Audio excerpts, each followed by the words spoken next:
travel isn't just about destinations, it's about the people you meet, the cultures you immerse yourself in, the stories you carry home. I'm Liberian, and on my travel feature, I take you on a journey beyond the guidebook. Each week, I connect with fellow travelers, insiders, and storytellers to bring you the heart of every place. Whether it's a hidden gem right here in South Africa or a dream destination abroad. Join me as we travel through conversations, memories, and inspiration. Listen wherever you get your podcasts. You're with Clement Manyathela on 702. Let's walk the talk. Streaming on the Prime Media Plus app. DSTV channel 856. 92.7 and 106 FM.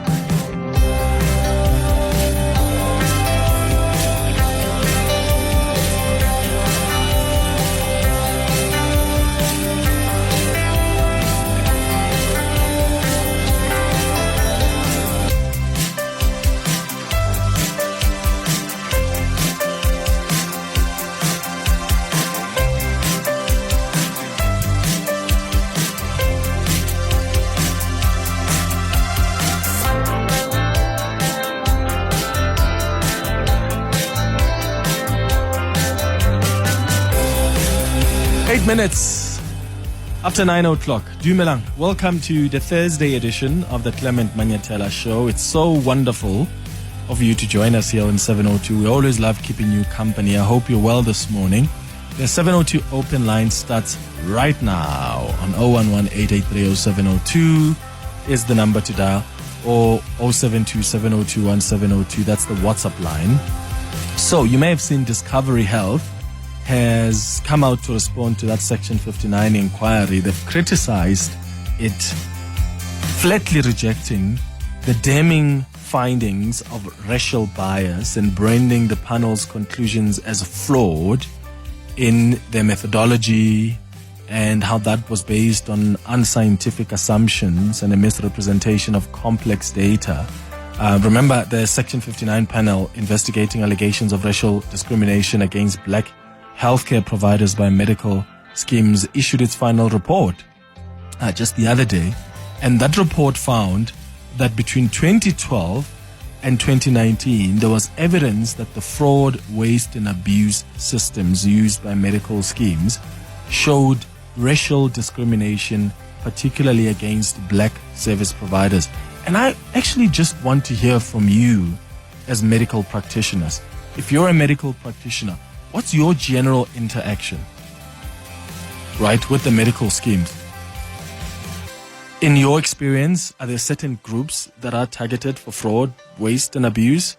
Is that something that you have experienced? Because, one of the justifications by some of the medical aides is that, well, if you look at the black doctors, for instance, the majority of the doctors themselves would be black, given the demographics in this country. But also, you look at how many of those people go to those medical professionals that have been asked or quote-unquote targeted, according to some of the medical aides. So the methodology then can be flawed if you're not going to be considering inherently what are the dynamics of that area or the dynamics of this country in as far as our demographics are concerned.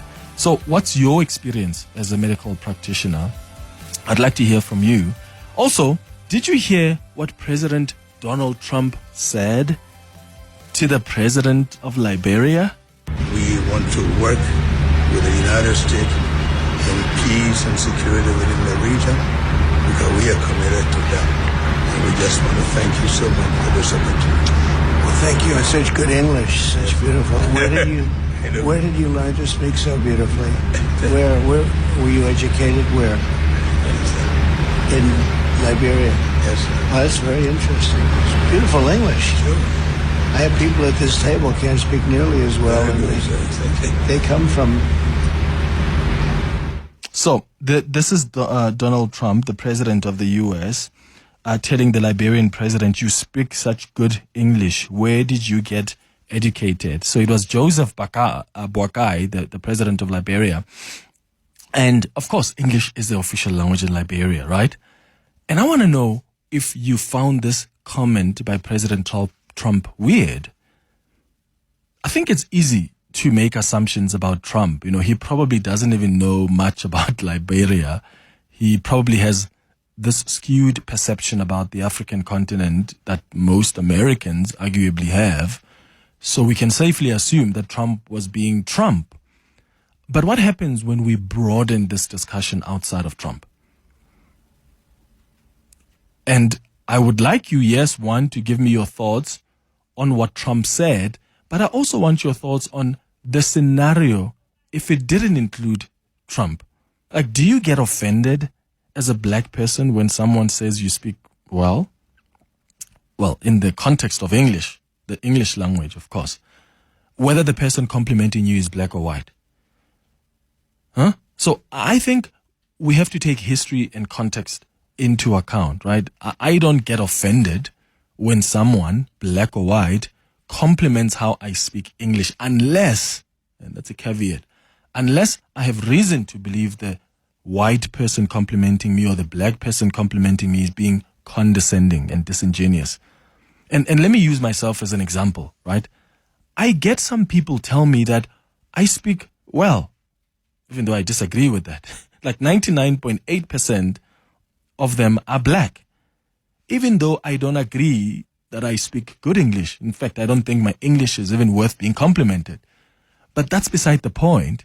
The point is, these people who often tell me that I speak well know my context and history. They know that I am from a village. They know that Sepedi was my first language. They know that I went to a village public school and that the first time I had teachers who only spoke to us in English throughout our academic period was at the University of Pretoria. There was one teacher in high school who did want to speak to us in English, but at university it was different. That was the medium of instruction. When someone knows that context, isn't it reasonable then to assume that when they compliment you, it's because they are impressed with how far you have come, given your context? So again, context is key. So why is the quick assumption that we run to that the person is being condescending? How do you read it?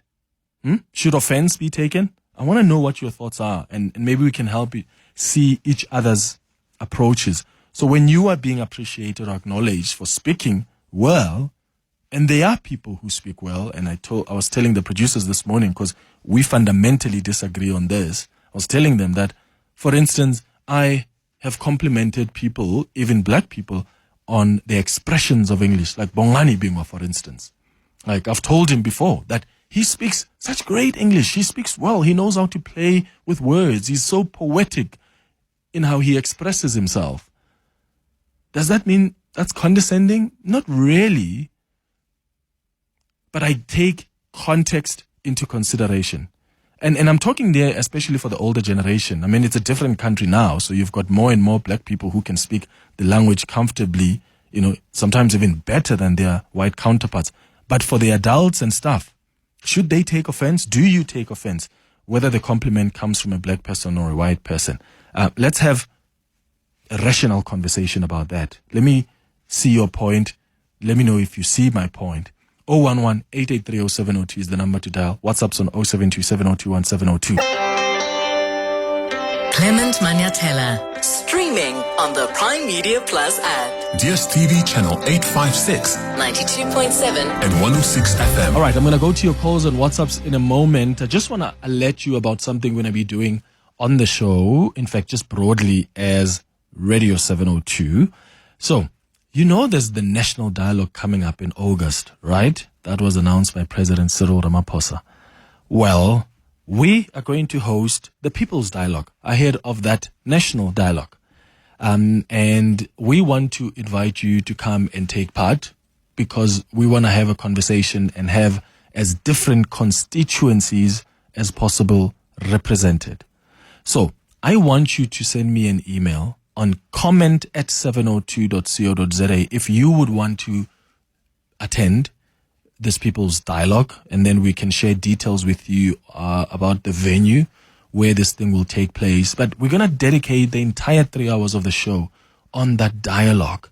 Let's have conversations ahead of the conversations that are going to be had in August. So this is going to be happening in the next couple of weeks. And I want you to help us also look at the issues that we should be touching on during that dialogue. Yeah?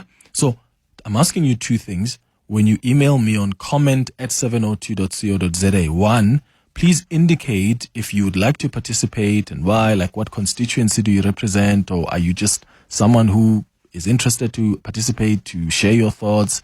Are you from a particular industry? You tell me.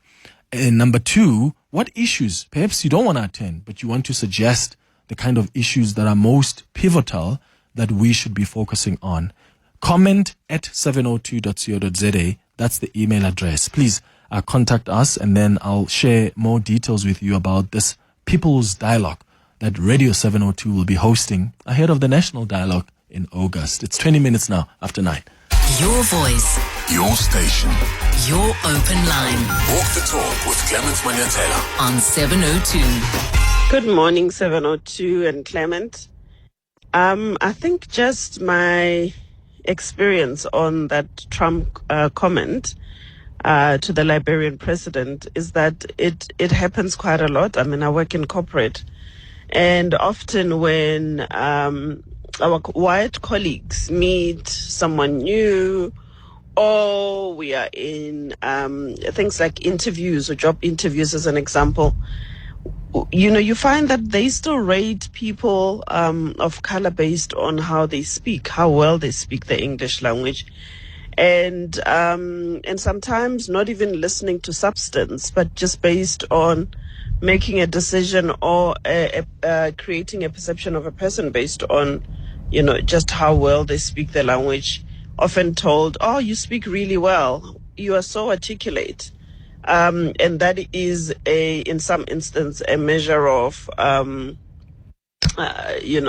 this person is going to be successful, or how they could take this person up seriously. So I've seen this before.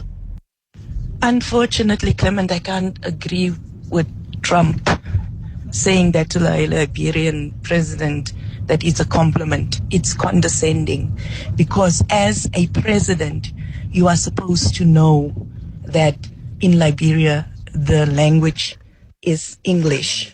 That's the language that they speak. You are supposed to know that, or the people around you are supposed to inform you that this person speaks proper English, if that is one of the things that they look at. But complimenting a president on his speech, that is condescending. From another president, that is condescending. Sam. Look, again, it's easy for us to make assumptions about Trump. That's why I'm broadening it, right? Of course, Trump is naive about the African continent. He's already said stuff about this continent. We know what his views are. So it's easy. That's an easy one. You can make a case, and you and I wouldn't disagree there, about Trump's views about the African continent and why Trump would ask a question like that. I get that. But I want to broaden it. And because I do think that, yeah, sometimes we do run the risk of wanting to problematize everything. Yeah, I do think so. And I've used an example before of other instances where there are challenges that we deal with, but there are assumptions that are made that are almost like they're general. Like, remember when we used to talk, for instance, about, gender-based violence, and you say, is it possible for a woman to lie about gender-based violence? Of course, 99.999% of women would never do that, you would assume, right? Because most of the time, you know what's likely to follow when you do that, right? That doesn't mean there are no women out there who are not capable of lying just to hurt somebody else. Like, women are human beings, right? They're not angels, if you believe in angels, that are somehow beyond reproach and they are not capable of lying. If you are going to force the society to have that assumption about women, for instance, then that's trouble. Because anybody is going to get up and say, oh, this is what happened. And we are not going to get ourselves to want to even test the allegation, because we think they must be assumed to always be angels that are going to tell the truth. I'm using that example to say, in this case, you've got President Trump who says it's easy for us to agree there.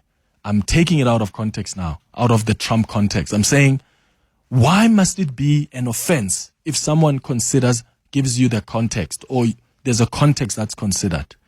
I do agree that there are instances where someone says that. That's why I said the caveat for me is, unless I've got reasonable, I believe that reasonably this person is being condescending, then I can take that offense.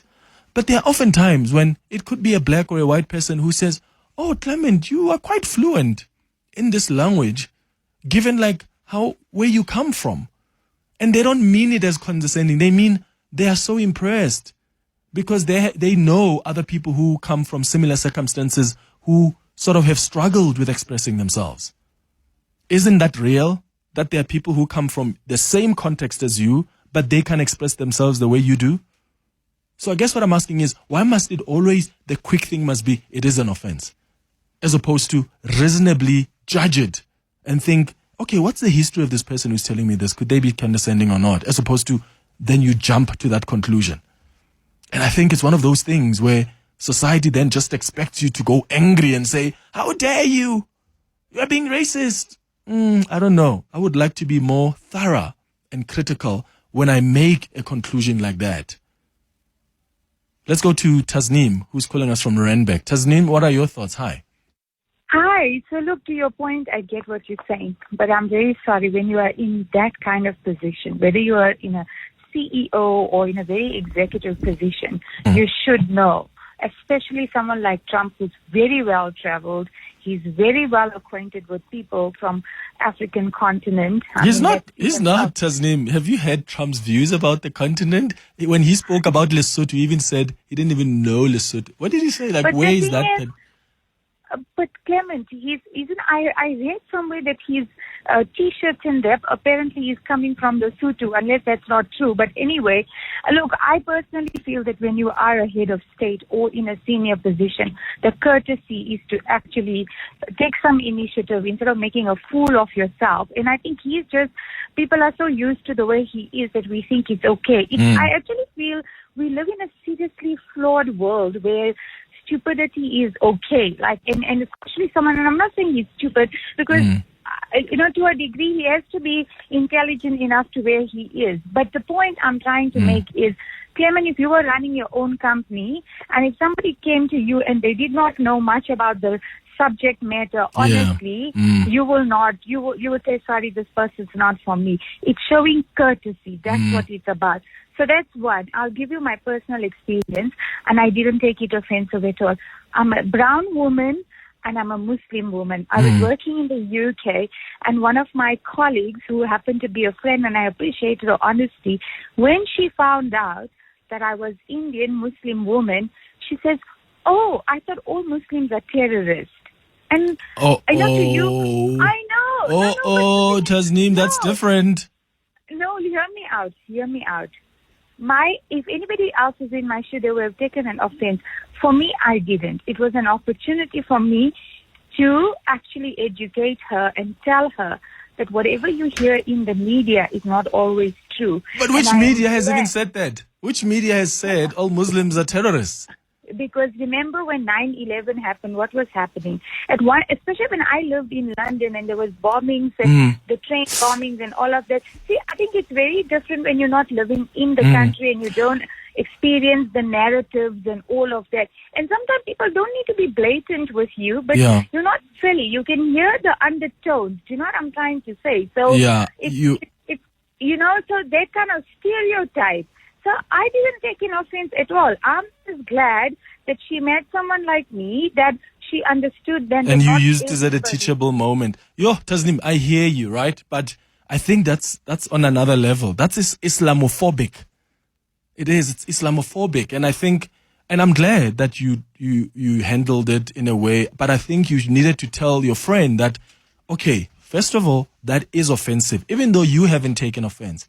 Just explain, that is very offensive, right, to Muslims, because even when 9/11 happened, then yes, you can see sort of the reporting, even in the US, and what the presidents at the time were saying, and when they were going after who they thought had actually orchestrated 9/11. But there was no way, well, at least as far as I know, in the so-called mainstream media where people came out and said, well, all Muslims are terrorists. No. I get goosebumps even repeating that. So I think that's completely on a different level. The friend mustn't be that ignorant. Yes, use it as a teachable moment, but they must know that that is offensive. You can never repeat that to anyone. You can never. That's like saying, I don't know, black people are lazy or whatever, or brown people are this. You can never say that. That is offensive, and then use it as a teachable moment. But they must know how problematic that statement is. But thanks, Tasneem, for calling us with your thoughts. And by the way, once again, guys, we agree on Trump. We agree. He's the head of state. That's why I'm trying to take it out of the Trump context. It's very easy for us to then say to Trump, he's wrong. He's a head of state. He can't say that to another head of state. Or Trump historically has made problematic statements about this continent. He probably has a skewed perception about the African continent and the people from here. We agree there. I'm saying, let's make it relatable now in our day-to-day lives. Do you get offended when someone gives you context? So should I be offended? I mean, and should I be offended because there are people, as I said, who have said that to me, who are black? Should I be offended when they say it? And should I be offended when it's said by a white person who may also consider my context? How do you slice it? Let's talk. It's 9:31. Travel isn't just about destinations. It's about the people you meet, the cultures you immerse yourself in, the stories you carry home. I'm Liberian, and on my travel feature, I take you on a journey beyond the guidebook. Each week, I connect with fellow travelers, insiders, and storytellers to bring you the heart of every place. Whether it's a hidden gem right here in South Africa or a dream destination abroad. Join me as we travel through conversations, memories, and inspiration. Listen wherever you get your podcasts. Your voice, Your station. your open line Walk the talk with Clement Manyathela. on 702. 23 minutes before 10 o'clock. Let's go back to your calls on 011-883-0702. WhatsApp's on 072-702-1702. Koketso, you are in the East End. Good morning. What are your thoughts? Yes, morning, Clement. My thoughts are just simply that I think it's just a microaggression, right? And for me, he says the quiet parts out loud, in the sense that, you're right. It's not just about Trump, right? It's just there are people who actually do think these things, but most people have filters. So they don't actually say, the quiet parts out loud. They don't just blurt it out like what he would do. But the reality is that most people do think that things like this, but it doesn't make them right, And I think a lot of the time, people need to also correct them, because sometimes these things also, they work if people also just keep quiet. So, for instance, when you look at how that Liberian president reacted, his reaction was everything, because he didn't have to be confrontational with Trump per se, but he could have actually said to him that no, corrected him and educated him and enlightened him. And I find the problem is that with us as African people, often when we have these type of moments, whether either someone can't pronounce our name properly or, they call you a Koki or something instead of your full name Koketso, you just smile and you just let it pass. And this is the problem. We need to actually say, no, you're going to call me by my full name, okay? Because if I can say yours and yours is complicated, why can't you not say mine? And that's a different thing, Koketso, right? I agree with you there. I agree that, you have to reassert. Someone shouldn't just decide to cut off your name and say it in short because they're struggling to say the full one. And yet when there's a complicated French name or Dutch name, they don't mind, they don't call it complex. It's easy for them to pronounce. Koketso, for instance, I'm going to use myself as an example here just because I'm trying to drive the point home. I have a cousin who knows my context, who knows where I grew up, who knows the kind of schools I went to, who gets surprised that I'm able to express myself the way I do. And he often compliments him. He says, you speak so well. Is he wrong? Must I take offense from that, from someone who takes context into consideration? Because he knows that for many people who come from a similar background, many of them don't often express themselves in the way that I do. It is a reality on the ground that you see. Like, for instance, let me use another example. I've got a niece who speaks probably 90% English or 85% English, right? Even though when I'm with her, I try speak Sepedi or Xhosa because her mom is Xhosa. But if my niece at the age of 10 starts speaking Xhosa or Sepedi fluently or expresses herself well, I'm going to compliment her because why? I've taken context into consideration and I'm going to say, oh, wow, Zano, you are obolela Sepedi botse, or you would get here because of context. So must I be offended when my cousin, who knows my context and how we were devoid of opportunities as black people, well, during apartheid for the older generation, and for us, we went to these poor public schools where nerobolela Sepedi, ba re ruta le sekgowa ka Sepedi. Must I be offended that my cousin appreciates that from me? No, definitely, I agree with you. You shouldn't be offended, right? Because context is important. And that's why the place that this thing, emanates from is important, right? Because it also comes from with African people. Like, let me give you another example about colorism, right? How someone can say to you that, wow, you look so light. Like, you shouldn't be an African person. That is also just as insulting. But a lot of African people, because they still have colorism as a thing, do give compliments like that. You see what I mean? But it's not correct. You shouldn't just say this is fine. You should actually educate that person and say, even if I'm dark-skinned or light-skinned, what difference does it make? I think that's ignorant. So it's almost like we should. That's what I'm saying. We shouldn't allow the ignorance to reign. So the biggest problem I have is how we as African people often react to these ignorant things, right? Yeah. We just allow it and then it continues to perpetuate. Yeah. Quick one though, Koketo. If you're saying I shouldn't be offended when my cousin says that to me, why should I be offended when Cynthia says it to me? And I have no reason to believe that Cynthia could be condescending. Like I said, right? And this caveat is important, Koket. If Cynthia or Natasha, someone who's white, says that to me, and I've got reason to believe that they are condescending, maybe from their tone or from experience, from context, then sure, take offense.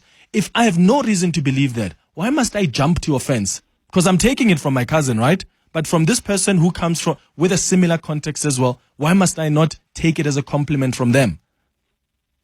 No, for sure, Clement. I do take what you're saying, right? You say that it also depends you in the moment. What are you experiencing? Because if you are feeling that you are taking offense, then you should sort of jump up and say something. Yeah. But if you feel that you're not offended by it, I also don't think it's for someone to come and jump up and be offended on your behalf, right?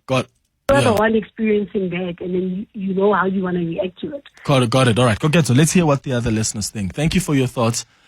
Great contribution there, Koketo, calling us from the East Rand. I suppose what I'm trying to raise here is let's be a more contextual society. Like, we live in a society where there are groups of people who want you to be angry about every single thing. And when you go deeper and you ask people, why does that upset you? You realize that this comes from group thought. It's not so much that individually they do really genuinely find something weird. Like, for instance, I used to think, I must always be offended when a person tells me I speak so well. What do you mean I speak so well? And then I started thinking to myself, but why, Clem? And I realized that when I'm separating myself from the group thought, from the expectation on how we should be reacting, particularly as black people, then I'm able to critically analyze. And now I can make my own choice, right? And make my own determination about whether or not I'm taking offense, taking into consideration the necessary context that other people may not have. Like, I have had many bosses of mine who are white who know my story. So if they're going to tell me that you express yourself so well, you speak so well, knowing that they know the context, why am I getting mad? Because some group out there thinks, oh my God, Clement's boss just said this. And I go with that. But I haven't critically thought about it. I don't know. Hooverson, you're calling us from Pretoria. What are your thoughts? One is, Clement, we have a lot of problems in South Africa now. Some things that are not worth fighting for. Myself, towards the Trump thing. I think the guy is just complimenting the president. There's nothing wrong about that. And then we have white people who can't speak English, they only speak Afrikaans. We have also black people who can't speak Zulu. So if a person comes to you and say, Clement, it may be a Zulu, speak a nice Zulu, where did you learn it? It's a compliment. There is no need for you to fight that person. As now, you can go to places where they speak French. You'll be surprised, like, a person of color speaking fluent French. They will be more excited and wanted to know where did you learn how to speak French, what's your background and everything. So it's more like of a compliment. Okay. You must not just get angry of everything that is happening. We have a lot of things that are happening in the world. Yeah, look, and Hoverson, to be clear, I do think sometimes there are instances of racism there, right? And you must get angry about it if it's an incident of racism. I do think you must be concerned. But I'm saying it's not every point. It's not every person who is a racist who says that to you. That, I suppose, is the point that I'm making. Mimi in Hyde Park, what do you think? Good morning. Hi, Clement. Good morning. So I agree with you in that, context really, really matters. So I went to an apartheid all-Indian school called JSS, and when I still meet people that schooled with me, and they say, well, you clean up well for a JSS girl. Look at you, like you speak so well and whatever. That's lovely because, we all kind of went through that crappy education system, and so we've come out on the other side, and when we've got these really awesome people who are confident and speak well, even though we were marginalized with our education. However, I had a strange experience with white female who said to me, and like you, I tried to take the good out of it first. She said to me, "You're so well spoken," and of course, immediately I said, "Oh, thank you." And then she said, "Yes, you have a very different accent." So I said, "Oh," and then she continued and said, "You don't sound like, for somebody who came from Durban, you don't sound like a Durban person." I'm not from Durban. I'm from Joburg. Yeah, that's a wrong assumption to make. That was weird. That was weird. I realized, okay, this was one of those things. Yes, yeah. It's a backhanded, it's very backhanded. What do you want me to say, Auntie? Must I say how you like your biryani, hot or spicy or mild? How do you want me to talk like? Yeah, no, that's weird. And I thought, jeepers. Yeah, okay. That's like saying me. That's like saying, "What's your favorite meal?" And when you say prawns or whatever, like, really, not curry? That's weird. Not curry, exactly. Mimi. I'm sure you make lovely samosas. I've also been told that a lot. Yeah, I get it. No, that's terrible. Trump. I mean, Trump is an equal opportunity offender. He yeah, take no. it from whence it comes. No, that one is, Trump. That's why I'm like, let's forget about. No, they can't say, "I'm sure you make lovely samosas." That's crazy, Mimi. Thank you for raising that example because, that is wild, and that's really different. And when you get to that point, I think you need to say to people, that is actually offensive. You don't do that. You don't say that. Like, you don't assume that I'm from Durban just because I am Indian, South African. That's wild. Michelle, you are in Johannesburg. Hi. Hi, thanks very much. Sure. Trump, in my opinion, wasn't giving a neutral compliment. We agree there. It's a microaggression wrapped in condescension, and it reflects exactly why Trump's history, legal cases, racist slurs, policy rollbacks, Project 2025 makes this moment unmistakably racist. It's not just a one-offhand comment. It's the latest proof in a long pattern. Trump doesn't just talk in a racist way, he acts on it. Absolutely. And it's not eloquence, it's entitlement. Yeah, I agree with you there, Michelle. And take out of the Trump context now. Can it be a compliment or can it not? Well, it depends who it's coming from, but in my opinion, no, it's usually, it's patronizing and it's racist. Okay, Michelle in Johannesburg, thank you for your thoughts. Yes, some of the WhatsApp voice notes. Hi, Clement. You guys, you are just against Donald Trump. What is wrong with that? You know, I work with the Zulu people. There are some who can speak Sepedi. I say to them, where did you learn Sepedi? You're speaking a very proper Sepedi. Where did you learn it? Where is the problem there? There is no problem. But because it's Donald Trump who's saying it, that is why you're playing it on radio. You see the problem. This is not an issue. Unfortunately, Clement, I can't agree with Trump saying that to the Liberian president that it's a compliment. It's condescending. Because as a president, you are supposed to know that in Liberia, the language is English. That's the language that they speak. You are supposed to know that, or the people around you are supposed to inform you that this person speaks proper English, if that is one of the things that they look at. But complimenting a president on his speech, that is condescending. From another president, that is condescending. Sam. Morning, Clement. Morning, Clement. What a great show. Yeah. Hey, you see this guy, Trump? He's condescending. He has this biased view towards, like, black people. That man is racist. It's very funny how he will turn the racism on South Africa and claim that there is a white genocide, yet he himself, that man is an inborn racist. How dare he questions where this man went to school? Does it mean that in Africa there are no good schools that have good teachers that teach proper English? This man is condescending. It's not a compliment. He's just expressing how he belittles so much the African continent, such that anyone outside America can speak good English. There are no good schools in Africa that can train children, that can train presidents, leaders to speak good English. No, he's just something else. This man is just something else. Clement, I think it's racism. I think it bluntly racism, because when someone says that they have this thing that you are better than your people. I remember at one stage I was at the restaurant.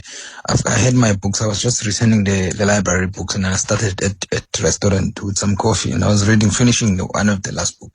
And then someone says, if you can tell your people to be like you, to someone else, that can sound like a compliment, but that's not a compliment. That's just total racism. And Trump, that was just racism, because racism will never tell you that I'm racist right now, or I'm racism, hear me out. But it will just come in a way that in such fashion.